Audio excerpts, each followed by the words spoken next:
آپ age of pope میں ہیں تو کیا آپ پوپ کو سمجھنا چاہتے ہیں، اس کی ریپ آف دی لاک کو سمجھنا چاہتے ہیں؟ آپ سوفٹ کی جو سٹائر ہے گلیورز ٹریولز آپ اس کو سمجھنا چاہتے ہیں؟ آپ رچرڈسن کے ناول پامیلا کو سمجھنا چاہتے ہیں؟ آپ ہنری فیلڈنگ کے ناول جوزف اینڈریوز کو سمجھنا چاہتے ہیں؟ اور اگر آپ ڈینیل ڈیفو کے کام رابنسن کروسو کو سمجھنا چاہتے ہیں، اگر آپ یہ سارا چیزیں سمجھنا چاہتے ہیں تو آپ ان کو سمجھنے کے لیے اس دور کا جو حالات ہیں، جو اس دور کے سیاسی حالات ہیں، جو اس دور کے معیشت کے حوالے سے حالات ہیں، جو اس دور کے نامز، ویلیوز اور کلچر، لوگوں کا رہن سہن اور اخلاقیات، وہ سارے ہیں. تو اگر آپ وہ سب جانیں گے تو آپ کے لیے یہ سارے رائٹر، یہ سوفٹ، یہ پوپ، یہ رچرڈسن اور یہ ہنری فیلڈنگ، ان کو سمجھنا مسئلہ نہیں ہے. تو آج میں آپ لوگوں کو یہ بتاؤں گا کہ یہ جتنے بھی لوگ ہیں یہ کلاسیکل ایج سے تعلق رکھتے ہیں، تو کیا خاص بات تھی ان میں کہ وہ اس کو ہم کلاسیکل ایج کہتے ہیں. تو اس سے پہلے کہ میں آپ کو اس کے بارے میں مکمل بتاؤں، میں ہوں پروفیسر ممتاز علی اور تھیوری اینڈ لٹریچر کے چینل سے میں آپ لوگوں کے ساتھ ہسٹری آف انگلش لٹریچر سے بارے میں بات کرنے جا رہا ہوں. آپ میرے چینل پہ جا کے اس کو سبسکرائب کریں، اس کے ساتھ لگے بیل آئیکن کو دبائیں تاکہ آنے والی تمام ویڈیوز کے نوٹیفیکیشن آپ کو مل سکے. تو آئیے چلتے ہیں اس ایج کی طرف جس کو ہم کہتے ہیں 18 سینچری. اس کا جو ٹائم پیریڈ ہے وہ اپراکسیمیٹلی 1700 سے لے کر 1798 تک اس کو کہا جاتا ہے. اب اس کے بارے میں یہ کہا جاتا ہے کہ یہ جو ایج ہے اس کا نام ہے کلاسیکل ایج. اس کو ایگسٹن ایج بھی کہا جاتا ہے، اس کو ایج آف ریزن بھی کہا جاتا ہے، اس کو ایج آف پوپ بھی کہا جاتا ہے، اس کو ایج آف سٹائر بھی کہا جاتا ہے. اب سب سے پہلی چیز، اس کو کلاسیکل ایج کیوں کہا جاتا ہے؟ تو یاد رکھیے گا اس کو کلاسیکل ایج 3 وجوہات کی بنا پر کہا جاتا ہے. سب سے پہلی وجہ جو ہے اس کی کہ یہ جو کلاسک لفظ ہے یہ ایسے لٹریچر کو ریفر کرتا ہے، یعنی کسی بھی قوم کے نیشن کے اندر جو ہائیسٹ رینک کے بڑے بڑے رائٹرز ہیں ان کی رائٹنگ کو یہ پریزنٹ کرتا ہے. جیسے گریک میں رومن جو بڑے بڑے رائٹرز تھے تو انہوں نے جو کچھ لکھا اس کو کہتے ہیں کہ یہ کلاسک لٹریچر ہے. اس کی وجہ سے اس کو کہا جاتا ہے کہ یہ چونکہ اس ایج میں بھی یہ لوگ تھے بہت بڑے لکھنے والے تو اس لیے اس کو کلاسیکل ایج کہا جاتا ہے. اس کی دوسری وجہ یہ ہے کہ ہر ایج میں کچھ ایسے لوگ ہوتے ہیں جو کمال کا لکھتے ہیں. جیسے اس ایج کے بارے میں کہا جاتا ہے کہ سوفٹ، رچرڈسن، پوپ، اس کے علاوہ فیلڈنگ، سمالٹ، ڈیفو، یہ لوگ کمال کے لکھنے والے ہیں تو اس لیے اس کو کہا جاتا ہے کہ یہ کلاسیکل ایج ہے. اور اس لیے یہ جو اس کو کلاسیکل جو کہا جاتا تھا تو وہ خود اس کو کہتے تھے کہ یہ کلاسیکل ایج ہے. دوسری یہ وجہ ہے. اور تیسری وجہ اس کی یہ ہے کہ ان رائٹرز نے جو اس سے پہلے جو ایج گزری تھی اس کو کہتے تھے ریناسا، ایج آف ایلزابیتھن ایج تھی، وہ ایج آف ڈراما تھی،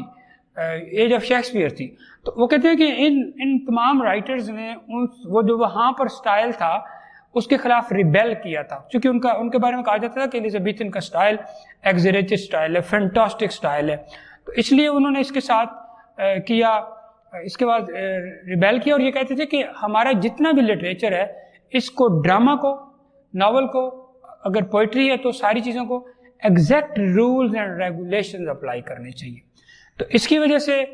اس کو کہا جاتا ہے. یہ تیسری وجہ تھی کہ یہ ان کو ایگزیکٹ رولز اینڈ ریگولیشنز، اور چونکہ یہ بات جو پائی جاتی تھی یہ کلاسیکل رائٹرز میں پائی جاتی تھی. تو یہ 3 وجوہات ہیں جس کی وجہ سے اس ایج کو کہا جاتا ہے کلاسیکل ایج. اب اس کو لیکن ایک اور بات تھی کہ اس کو ہم کیا واقعی کلاسیکل ایج کہہ سکتے ہیں؟ تو یہ مسئلہ یہ تھا کہ 18 سینچری کے جتنے بھی رائٹرز تھے وہ ان کلاسیکل رائٹرز کو، جن کو ہم کلاسیکل رائٹرز کہتے ہیں، گریک ہو گئے، رومن ہو گئے، ان کو ایکسٹرنل اسپرٹ میں تو یہ کاپی کرتے تھے، لیکن جو ان کے اندر سبلیمٹی پائی جاتی تھی، جو ان کے اندر گرینڈر تھا، جو ان کے اندر ایک ڈیپتھ تھی، جس اسپرٹ کے ساتھ جو انر اسپرٹ تھا وہ ان کے اندر لیک کرتا تھا. اس کا مطلب یہ ہے کہ آرٹیفیشلی اپیرنٹلی تو وہ یہ کر رہے ہیں کاپی، لیکن ان اسپرٹ، ریئل اسپرٹ وہ اس کو کاپی نہیں کر پا رہے اندرون خانہ، یعنی ریئل اسپرٹ اس کا نہیں پکڑ پا رہے. تو اس لیے کہا جاتا ہے کہ یہ جو ایج ہے یہ کلاسیکل ایج نہیں ہے، یہ شیم کلاسیکل ایج ہے، یا اس کو فالس کلاسیکل ایج، یا اس کو آپ سوڈو کلاسیسزم بھی کہتے ہیں. یہ مین شیم کلاسیسزم، فالس کلاسیسزم یا سوڈو کلاسیسزم، مین پیور کلاسیسزم نہیں ہے. اس کا دوسرا نام ہے جس کو کہتے ہیں اگسٹن ایج. اب یہ ایمپرر اگسٹس بادشاہ تھا اٹلی کا، اس کی وجہ سے تو اس کو یہ جو لوگ ہیں خود کہتے تھے کہ ہم جو ہے نا ہماری ایج جو ہے یہ اگسٹن ایج ہے. اور اس کی وجہ یہ تھی، وہ کہتے تھے کہ ہمارے ہاں جو رائٹر پائے جاتے ہیں جیسے پوپ ہے،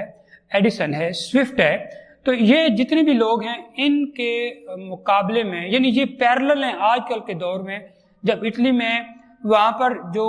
لوگ جتنے بھی لکھتے تھے اس دور کے اندر، جیسے ہورس، سسرو اور دوسرے جو رومن رائٹرز تھے جو جنہوں نے یہ سارا لٹریچر جو رومن لٹریچر تھا اس کو رچ کر دیا تھا، کس ایج میں؟ اگسٹن ایج میں. کیونکہ وہ لوگ وہاں لکھتے تھے تو یہ کہتے ہیں کہ آج بھی ہم نے اپنے دور میں کوئین این کے دور میں لٹریچر کو بہت رچ کر دیا ہے، لہٰذا یہ اگسٹن ایج بھی کہلاتی ہے. لیکن یہ بھی صحیح نہیں ہے، ایسا کچھ بھی نہیں تھا چونکہ وہ ان کے لیول کے یہ لوگ نہیں تھے. لیکن پھر بھی اس کو کیوں کہا جاتا ہے؟ کیونکہ یہ اس کو لوگ پکارنے لگے تھے، اگسٹن ایج کی خود ہی کہنے لگے تھے، تو لہٰذا اس کا یہ نام پڑ گیا تھا. جس طرح اس سے پہلے میں نے آپ کو بتایا تھا کہ ایلزابیتھن لٹریچر جو ہے وہ ملکہ ایلزابتھ تھی بادشاہ اس وقت، تو ملکہ تھی اس وجہ کا، تو اس کو کوئین این تھی، اس کی وجہ سے یہ کوئین این کا پیریڈ ہے، اس کے دوران یہ پایا جاتا ہے. اب یہ تو ہو گیا اس کا دوسرا نام. اس کے علاوہ اس کو کہا جاتا ہے کہ اس کو ایج آف ریزن بھی کہا جاتا ہے. اس کا ایج آف ریزن اس لیے کہا جاتا ہے کہ یہاں پر وہ یہ سوچتے تھے کہ یعنی ایج آف ریزن یا ایج آف گڈ سینس، یہاں پر لوگ یہ سوچتے تھے کہ people can stand on their own legs. کہتے تھے کہ ہم لوگ جو ہیں ہم اپنے قدموں پر کھڑے ہو سکتے ہیں، ہم اپنی سوچ جو ہماری ہے اس میں اتنی طاقت ہے کہ ہم کسی چیز کے بارے میں خود سے فیصلہ کر سکتے ہیں. لہٰذا جو انڈیو رسپیکٹ دی جاتی ہے ہائر اتھارٹیز کو، بھلے وہ ریلیجیس اتھارٹیز ہوں یا بھلے وہ فلاسفرز ہوں جو آپ کے گریک فلاسفرز ہوں، آپ کے رومن فلاسفرز ہوں، یا جو بھی بڑے بڑے لوگ ہیں جن سے آپ گائیڈنس لیتے ہیں، تو یہ کہتے تھے کہ ہمیں اس کی ضرورت نہیں ہے. ہم اپنے کامن سینس سے، ہم اپنے ریزن سے چیزوں کو سمجھ سکتے ہیں، دنیا کو سمجھ سکتے ہیں، تمام حالات کو سمجھ سکتے ہیں، لہذا میں ان چیزوں کی ضرورت نہیں ہے. جب ان کو یہ لگا کہ یہ چیز ضرورت نہیں ہے تو پھر یہ کہتے تھے کہ جتنے لوگ بھی ہیں تو یہ اپنا مائنڈ استعمال کرتے ہیں، یہ اپنا انٹلیکٹ استعمال کرتے ہیں، یہ اپنی ریزن استعمال کرتے ہیں، یہ اپنی سوچ استعمال کرتے ہیں، لہٰذا وہ جتنے بھی ہم لوگ ہیں ہم اپنی سطح پر فلاسفرز ہیں. چونکہ ہم ہر بندے کی زندگی کی طرف کچھ نہ کچھ اپروچ ضرور ہوتی ہے، چونکہ اپروچ ہوتی ہے اس لیے وہ کچھ نہ کچھ ضرور کہتا سوچتا ہے. تو وہ ہر بندہ نا دنیا کا وہ اپنے انداز سے ایک فلاسفر ہوتا ہے، بھلے دوسرے اس کی بات مانے. تو یہ کہتے تھے کہ ہم لوگ خود فلاسفرز ہیں، ہمیں سیلف کنٹینٹمنٹ ہونی چاہیے سوچ کے حوالے سے. تو یہ کہتے تھے کہ یہ جتنے بھی لوگ ہیں ان کو جو انٹلیکٹ دیا گیا ہے، جو ریزن دی گئی ہے، جو سوچ دی گئی ہے، اس میں یہ سارے مکمل طور پر امپاورڈ کیے گئے ہیں، ہر بندے کو برابر دی گئی ہے. تو جو بندہ ایک بات سوچ رہا ہے دوسرا بھی اسی طرح کی بات سوچے گا. تو ایک بندہ ایک معاملے پر جس کنکلوژن پر پہنچے گا تو دوسرے لوگ بھی اسی طرح کا کنکلوژن لیں گے، چونکہ انٹلیکٹ، ریزن، وزڈم سب کی سیم ہے، مائنڈ سیم ہے ان کے پاس، جو اس لیے ایج آف گڈ سینس کہا جاتا ہے. تو وہ کہتے تھے کہ چونکہ سب کا کنکلوژن سیم ہے تو وہ کنکلوژن ویلڈ ہوتا ہے، اس کنکلوژن کو ماننا بھی سب لوگوں کا حق ہے، اس کو ماننا چاہیے. پھر یہ اس کو اگر آپ نے تھوڑے سے لفظوں میں بیان کرنا چاہیے تو شاید یہ جو ایج ہے نا، ایج آف جس کو آپ کہتے ہیں کہ age of good sense, age of reason, تو اس کے بارے میں یہ کہا جاتا تھا کہ یہ شاید اگر ہم بائبل کی طرف جائیں اور بائبل سے کوئی لائن لے کے ہم اس ایج کو ڈسکرائب کرنا چاہیں تو وہ یہ ہوگی سینگ کہ God saw everything he had made and behold it was very good. کہتے ہیں کہ گاڈ نے دیکھا کہ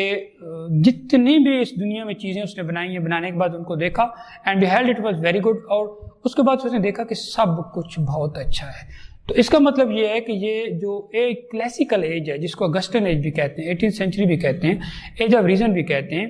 تو یہ جو ایج تھی یہ ہر طرح سے مکمل ایج تھی.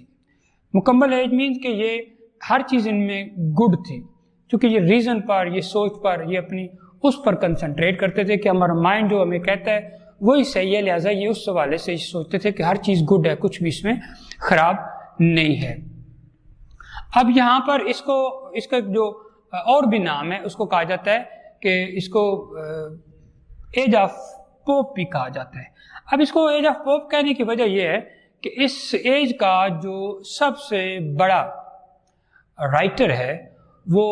پوپ ہے۔ جس طرح ایج آف چوسر کی بات کریں تو وہ چوسر کا بہت بڑا نام ہے۔ آگے آئیں آپ ایلزابتھن ایج میں تو شیکسپیئر کا بہت بڑا نام ہے، اس لیے ایج آف شیکسپیئر بھی کہلاتی ہے۔ لیکن جب آپ اس میں موو کرتے ہیں کلاسیکل ایج میں یا اگسٹن ایج میں تو آپ کو پتہ چلتا ہے کہ یہ ایج آف پوپ ہے، کیونکہ پوپ جو تھا وہ اس ایج کا سب سے بڑا شاعر تھا، اور اس کا جو کام ہے ریپ آف دی لاک وہ بہت ہی مشہور کام ہے۔ وہ آج بھی اس کو ایک کلاسیکل پیس آف لٹریچر کے طور پر لیا جاتا ہے، اور اس کے اندر اس نے جو اس سوسائٹی ہے اس کے اندر جو آرٹیفیشل سوسائٹی تھی اس کو، جو ان کے اندر خامیاں ہیں، خوبیاں ہیں، ان سب کو بیان کرنے کی کوشش کی ہے۔ اور اگر ہم ریپ آف دی لاک لے کے تو اس کو ہم دیکھیں کہ کس طرح صرف ایک جو بال ہے کچھ وہ کاٹنے پر ان دو فیملیز کے درمیان جھگڑا ہو جاتا ہے، پھر اس نے ریپ آف دی لاک لکھی۔ تو یہ جو انسائکلوپیڈیا بریٹینیکا ہے وہ اس کے بارے میں کہتا ہے کہ جب یہ پوئم جو ہے اتنے بڑے، جو اس ایج کا سب سے بڑا ریپرزنٹیٹیو شاعر ہے جس کی وجہ سے اس کو ایج آف پوپ کہتے ہیں، تو جب وہ اتنا آرٹیفیشل ہو گیا ہے، وہ اتنا ٹرائیویل لکھ رہا ہے اور وہ اتنے عام سی باتیں لکھ رہا ہے، لوگوں کو اتنا ڈیگریڈ کر کے لکھ رہا ہے، تو وہ جو ایج ہوگی وہ خود کتنی عجیب ہوگی جو وہاں پر لوگ پائے جاتے ہوں گے۔ اور یہ اس کے بارے میں، اور اس کو ہم دوسری طرح یہ بھی لے سکتے ہیں کہ یہ اس ایج کے اندر جتنا کچھ اس نے ریپرزینٹ کیا ہے وہ سارا اس ایج پر ایک کرٹیسزم ہے، وہ ایک سٹائر ہے اس کے اوپر۔ اور سٹائر تب لکھا جاتا ہے کہ جب آپ چاہتے ہیں کہ آپ چیزوں کو ریڈیکیول کریں اور اس کے بعد آپ چاہیں کہ وہ لوگ اس کو تبدیل کریں۔ اس کے علاوہ اس کا نام تھا ایج آف سٹائر۔ تو ایج آف سٹائر جو ہے، چونکہ پوپ نے بھی سٹائر لکھی تھی، اور یہ جو ہے آپ کا جو رچرڈسن ہے اس نے پامیلا، اس صورت میں سٹائر اس کی پائی جاتی ہے، فیلڈنگ کی وہ پھر اس سوسائٹی کے اوپر لوگوں پر سٹائر پائی جاتی ہے۔ اور یہ جو سوفٹ ہے جس نے گلی وسٹ ہے، جس کا بہت مشہور کام ہے، 1726 میں یہ لکھا گیا تھا۔ پھر اس نے ایک کام لکھا تھا a tail of a tub, 1704 میں یہ لکھا گیا۔ پھر دی بیٹل آف بک 1704 میں یہ لکھا گیا۔ یہ جتنے بھی کام ہیں یہ سارے سٹائر ہیں اس سوسائٹی کے اوپر، پولیٹیکل سٹائر بھی اس کے اندر وہ پایا جاتا ہے۔ اب یہ اس لیے اس کو کہا جاتا ہے کہ اس ایج میں بہت زیادہ سٹائر لکھی جاتی تھی، اور پروز میں بھی اور ورس میں بھی، اس لیے اس کو ایج آف سٹائر کہتے ہیں۔ اب اگر ہم اس کے کچھ تھوڑے سے کریکٹرسٹکس کی طرف موو کریں تو آپ کو لگے گا کہ اس کے اندر جو پوئٹری تھی وہ جیسے ویژول ہو گئی تھی، وربل ہو گئی تھی، آرٹ کے طور پر لی جاتی تھی، پوئٹری کو اتنی زیادہ ویلیو نہیں دی جاتی تھی۔ اب یہ کیوں ایسے ہوا کہ اس دور میں پوئٹری کی زیادہ ویلیو نہیں اور ڈرامہ ناول جو ہے وہ بہت زیادہ ویلیو لے گیا؟ وجہ یہ تھی کہ اس دور میں بہت کچھ کنٹروورسیز تھی۔ ظاہر ہے جو بھی سوسائٹی، کوئی بھی سوسائٹی سموتھ سوسائٹی نہیں ہوتی، سوسائٹیز میں ہمیشہ کنٹروورسیز ہوتی ہیں، جیسے پولیٹیکل کنٹروورسیز بھی تھی، اکنامیکل کنٹروورسیز بھی تھی، سوشل کنٹروورسیز بھی تھیں، ریلیجیس کنٹروورسیز بھی تھیں، اور یہ آپ کو جو کنٹروورسیز ہے اس میں نامز اینڈ ویلیوز ہیں، اخلاقیات کی کنٹروورسیز بھی تھیں، پولیٹیکل بہت زیادہ تھیں۔ اور پولیٹیکل کی طرف آپ سوئفٹ میں دیکھیں، گلیور ٹریولز میں، ٹیل آف ٹب میں دیکھیں، بیٹل آف بکس میں دیکھیں، وہاں آپ کو ملے گا۔ آپ ریپ آف دی لاک میں جا کے دیکھیں، وہاں بھی آپ کو ملے گا کہ اس کے اندر کیسے وہ ٹرائبل سوسائٹی ہے، ان کی سوچ کتنی لو لیول کی ہے، کیسے وہ کن چیزوں پر لڑتے ہیں، کن چکروں میں رہتے ہیں، مرد کیسے ٹائم گزارتے ہیں، عورتیں کیسے ٹائم گزارتی ہیں۔ پھر آپ اس کو رچرڈسن جو کہ پامیلا کے علاوہ فیلڈنگ کی جو جوزف اینڈیز میں چلے جائیں، وہاں اس نے دیکھیں مذہبی لوگ دکھائے ہیں، اس میں بھی اچھے بھی ہیں، کرپٹ بھی ہیں، ان کے مالک ہیں وہ اچھے بھی ہیں، برے بھی ہیں، مرد ہیں، عورتیں ہیں، پھر وہ جو اونرز ہیں جنہوں نے نوکر رکھے ہوئے ہیں، تو وہ انہوں نے مختلف طرح کی سوسائٹی کے ہر، جیسے اس نے ڈاکٹرز بھی دکھائے ہیں، اس نے لائرز بھی دکھائے ہیں، ججز بھی دکھائے ہیں، تو سوسائٹی کو ایکسپوز کرنے کی کوشش کی ہے انہوں نے۔ تو وہاں پر کنٹروورسیز تھیں، چونکہ کنٹروورسیز تھیں تو ان کنٹروورسیز کے لیے پھر ان کو وہ کیا کرتے تھے کہ پمفلٹس پبلش کرتے تھے، جرنلزم جو تھی وہ عام تھی، اس کے لیے میگزین پبلش کرتے تھے، بروشر پبلش کرتے تھے، اور اس کی وجہ سے جرنلزم بھی سٹارٹ ہو گئی تھی۔ اور جب لوگوں کے پاس یہ چیزیں آتی تھی تو یہ ساری چیزیں پوئٹری میں تو ہوتی نہیں تھی، پوئٹری اس کام کے لیے کافی نہیں، تو یہ ساری چیزیں ہوتی تھی پروز میں، جس میں لوگوں کو بتایا جاتا ہے کہ ان کی حقیقت کیا ہے، سوچ کیا ہے، سسٹم میں کیا خرابی ہے، اس کو بدلنا کیسے، وہ سارا سسٹم جب چل پڑا تو اس کے لیے پروز بہت اہم تھی، اس لیے اس کو ایج آف پروز بھی کہا جاتا ہے کہ اس دور میں پروز جو ہے وہ بہت زیادہ برت لے گئی تھی۔ پوئٹری بھی تھی اس میں، لیکن پوئٹری پوئٹری کے ساتھ ایموشنز، فیلنگز، لو، جذبات، وہ ساری چیزیں اس کے ساتھ نہیں تھی۔ اس کی پوئٹری بھی ہسٹیرک ہو گئی تھی، وہ بھی ہسٹیریکل تھی نیچر میں، اور پروز جو ہے یہ تو بہت زیادہ ہسٹیریکل ہو گئی تھی۔ پھر اس کے اندر پریسائز سٹائل تھا، مختصر ایلیگنٹ سٹائل تھا رائٹنگ کا، اس کو آپ جس کو ریئلزم کہتے ہیں۔ اس میں ریئلزم کا بھی سوال آتا ہے کہ ریئلزم دو طرح سے ہوتا ہے، ایک ریئلزم یہ ہوتا ہے کہ آپ نے چیزوں کو ایز اٹ از پریزنٹ کرنا ہوتا ہے کہ جیسے کہ وہ ہوتی ہیں، اور دوسرا ریئلزم یہ ہوتا ہے کہ شاید وہ یہ دکھانا چاہ رہا ہوتا ہے کہ ہر جگہ ہی ایسے ہوتا ہے، ایسے نہیں ہے ہوتا، چیزوں کو ایز اٹ از پیش کرنے کو ریئلزم کہتے ہیں۔ اور ریشنلزم بھی تھا، یہ ایج آف سینس ہے، گڈ سینس ہے، ایج آف ریزن ہے، تو وہ ساری ان چیزوں کو بھی لے کے چلتے تھے۔ لیریکل پوئٹری اس میں ختم ہو گئی تھی، جو تھی وہ سٹیریکل پوئٹری تھی، ورس تھی ساری۔ پھر پروز میں بھی سٹائر تھی، پھر اس میں فیکٹ اور فکشن کا ایک بلینڈ آپ کو ملے گا، جیسے آپ کو اس میں بایوگرافیز ملیں گی، آپ اس کو ٹریولاگ ملیں گے، آپ کو اس میں پولیٹیکل ایلیگریز ملیں گی، اور یہ جو رومانٹک جو ریئلزم ہے جو آپ کو وہ بھی اس کے اندر ملے گا۔ پھر اس کے اندر جو ناول، جرنلزم تو اس کے اندر اہم تھا، تو ناول نے اس کے اندر بہت زیادہ ورتھ لے لی تھی، اور لٹریچر جو ہے وہ پولیٹیکل اویئرنیس جو ہے، جو وہاں پر جو کچھ بھی ہو رہا تھا اس چیز کو لٹریچر مرر کرتا تھا۔ اور اس میں جو ایک اگر آپ ناول کی بات کریں اس کے اندر، تو یاد رکھیے گا جس طرح آپ پچھلی ایج کو، ایلزابتھن ایج کو ایج آف ڈرامہ کہہ سکتے ہیں، اسی طرح اس ایج کو آپ ایج آف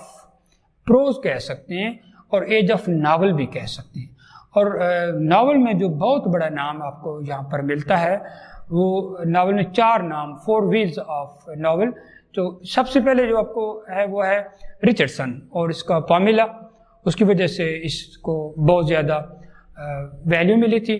پھر ڈیفو کا رابنسن کروسو 1719 میں یہ کام ملا تھا۔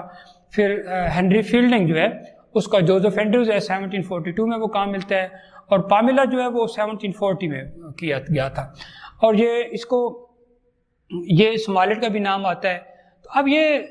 یہ سارے لوگ ہیں کہ اندر بھی سٹائر پائی جاتی تھی، چونکہ اس دور میں 2 پولیٹیکل پارٹیز تھیں، وگ اور ٹوریز، تو وہ جو لوگ بندے ان کے مخالفین پر سٹائر کرتے تھے تو یہ ان کو انعام دیتے، تو اس وجہ سے بھی یہ ایج آف پروز اس کے اندر زیادہ پائی جاتی تھی۔ اچھا، ایک اور خاص بات یاد رکھیے گا کہ اس ایج کو 2 حصوں میں تقسیم کیا جا سکتا ہے۔ کلاسیکل ایج کو یا 18th سینچری کو پہلے حصے کو کہتے ہیں ایج آف پوپ، اور دوسرے جو کو کہتے ہیں age of sensibility. Age of sensibility اس لیے کہتے ہیں چونکہ اس میں ریزن اور جو سینسیبل ویوز ہیں، اور اس کے علاوہ جو اوریجنل جینیس کنٹینٹ ہے وہ لٹریچر کے اندر پایا جاتا ہے، اور اس کو ایج آف جانسن بھی کہا جاتا ہے چونکہ جانسن اس ایج کا سب سے ریپرزینٹیٹیو تھا۔ تو یہ جو ایج آف سینسیبلٹی ہے یہ پوپ کی ڈیتھ کے بعد سٹارٹ ہوئی تھی، اور یہ ختم کب ہوئی تھی؟ جب لیریکل بیلڈ 1798 میں پبلش ہوئی تھی، اور جب لیریکل بیلڈ پبلش ہوئی تھی تو اس کا مطلب یہ تھا کہ کلاسیکل ایج ختم ہونے جا رہی ہے اور ایک نیا دور شروع ہونے والا ہے جس کو کہتے ہیں رومانٹسزم۔ تو اگر ہم یہ دیکھیں، کام دیکھیں، سوئفٹ کا کام دیکھیں،